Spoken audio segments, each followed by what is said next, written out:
Hello everyone, हम लोग COPD पढ़ रहे हैं तो उसमें हम लोगों ने एम्फाइसीमा सबसे पहले पढ़ लिया है। नेक्स्ट जो आज हम पढ़ेंगे वो है क्रोनिक ब्रोंकाइटिस। क्रोनिक ब्रोंकाइटिस नाम से पता लग रहा है कि वो ब्रोंकस को अफेक्ट करेगा। मेनली वो लार्ज एयरवेज को करता है और बहुत कम होता है कि जब वो स्मॉल एयरवेज को कर दे तो फिर उसे ब्रोंकियोलाइटिस बोल देते हैं। ये फीचर्स हैं वो हैं म्यूकस ग्लैंड की हाइपरट्रॉफी होनी, उसकी हाइपरप्लेजिया होना और हाइपर सिक्रीशन होना।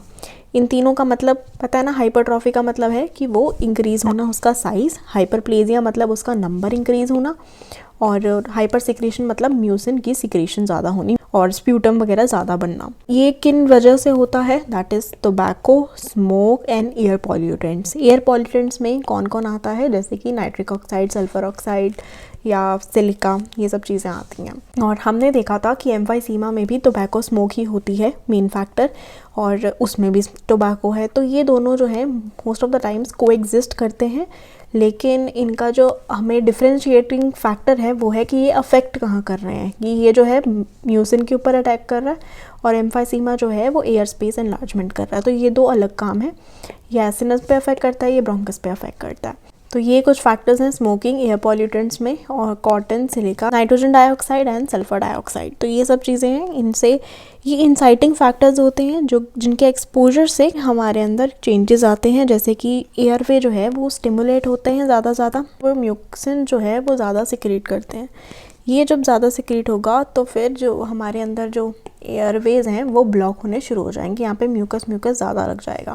As you can see over here bronchitis होता है इन्फ्लेमेशन और उसमें क्या है excessive mucus production and inflammation of bronchial walls. तो ये नॉर्मल है और ये ब्रोंकाइटिस वाला अंदर देखो ये सारे म्यूसिन लगा हुआ है येलो कलर का।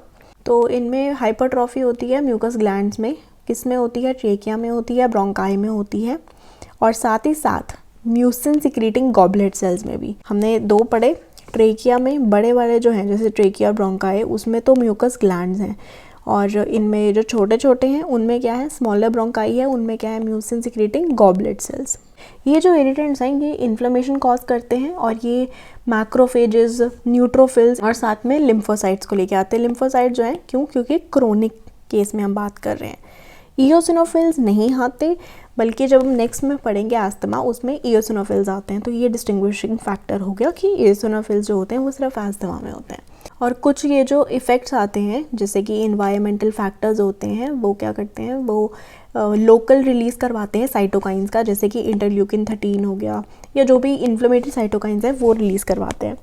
अब म्यूसिन जीन की जो ट्रांसक्रिप्शन है, क्योंकि म्यूसिन जीन है ना एक, उससे म्यूकस निकलवाते हैं, तो म्यूसिन जीन की ट्रांसक्रिप्शन जो है और न्यूट्रोफिल इलास्टेस की जो प्रोडक्शन है, इलास्टेस की जो प्रोडक्शन है वो इंक्रीज़ हो जाती है टोबैको स्मोक की इंट्रोडक्शन से। अब जो इलास्टेज है वो इंक्रीज़ होना मतलब एम्फाइसीमा वाली कंडीशन आना जो हम पढ़ चुके हैं पहले। If you haven't seen you can just click on that. और म्यूसिन जीन इसमें प्रॉब्लम आना मतलब म्यूकस सिक्रीशन ज़्यादा होना। तो ये दोनों जो हैं ये दोनों ही स्टिमुलेट होते हैं टोबैको स्मोकिंग से। इसकी मॉर्फोलॉजी की बात करें तो मॉर्फोलॉजी में क्या है, जैसे ये वाली जो एरिया है म्यूकस ग्लैंड्स का, ओके, और ये जो एरिया है टोटल रीड इंडेक्स क्या होता है? Thickness of submucosal gland layer, submucosa में होता है सबम्यूकोजल ग्लैंड लेयर एंड ये पूरी की पूरी to the layer of bronchial wall, पूरी की पूरी ब्रोंकियल वॉल जो है इसका जो रेशियो होता है उसे हम बोलते हैं रीड इंडेक्स। ये जो रेशियो है, मान लो ये जैसे म्यूकस ग्लैंड्स हम बोलते हैं ना हाइपरट्रॉफी और हाइपरप्लेजिया हो गया। जब हाइपरट्रॉफी हाइपरप्लेजिया होता है तो ये वाला जो BC है ये इंक्रीज़ हो जाएगा, है ना। तो फिर BC इंक्रीज़ हो जाएगा इन क्रोनिक ब्रोंकाइटिस, लेकिन जो AD है वो तो सेम रहेगा, ओके। तो इसीलिए BC और AD जो है इंक्रीज़ हो जाएगी। नॉर्मल जो BC upon AD that is the read index होता है नॉर्मल, दैट इज़ 0.4 से जब ज़्यादा हो जाता है तो that will lead to chronic bronchitis. Clinical features की अगर हम बात करें तो इन पेशेंट्स में ब्रोंकाइटिस जो है उन सब में वेरिएबल होता है वैसे तो कोर्स, लेकिन कफ और स्प्यूटम जो है वो हर एक में होते हैं। ये एक बहुत इंपॉर्टेंट बात है, पहले बतानी चाहिए थी मुझे। लेकिन क्रोनिक ब्रोंकाइटिस को वाले पेशेंट को हम कैसे देख के पहचानते हैं? जब वो पेशेंट बोले कि मुझे कंसेक्यूटिव 2 सालों से 3 महीने के लिए लगातार मोर देन 3 एटलीस्ट, मतलब 3 तो कम से कम एटलीस्ट 3 महीने के लिए लगातार 2 सालों से खांसी आ रही है विद बलगम दैट इज स्प्यूटम, स्प्यूटम के साथ जो कफ आ रहा है 3 महीने के लिए लगातार आ रहा है और 2 सालों के लिए, कि पहले 3 महीने आया उसके बाद वो ठीक हो गया, फिर अगले साल दोबारा 3 महीने रहा और ठीक हो गया, तो this is a condition of chronic bronchitis. ऐसे पेशेंट आपको क्लिनिकली प्रेजेंट करेगा अपने आप को। और साथ में म्यूकस की वजह से आउटफ्लो सही नहीं हो पा रहा, तो उसके अंदर कार्बन डाइऑक्साइड की अमाउंट बढ़ जाती है, दैट विल लीड टू हाइपरकैप्निया। साथ में हाइपरकैप्निया और हाइपोक्सीमिया।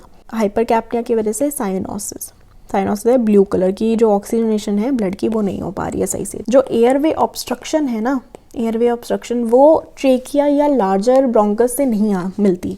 ऑब्स्ट्रक्शन जो है लार्जर ब्रोंकस में म्यूकस होने की वजह से नहीं होती, क्योंकि मान लो उनके अंदर म्यूकस हो भी गया तो वो इतनी सी स्पेस रहेगी जिससे वो एयर जो है वो आ जा सके। लेकिन ये जो ऑब्स्ट्रक्शन होती है वो तब होती है जब स्मॉल एयरवेज जो हैं वो अफेक्ट होते हैं, और ये जो स्मॉल एयरवेज हैं जब वो अफेक्ट होते हैं तो हम उसे बोलते हैं क्रोनिक ब्रोंकियोलाइटिस। ब्रोंकाइटिस नहीं, ब्रोंकियोलाइटिस। तो जब तब होती है एयरवे ऑब्स्ट्रक्शन, नॉर्मली नहीं होती। So yeah, this was about chronic bronchitis. If you have any query, you can ask, and if you like the video, please subscribe. Thank you.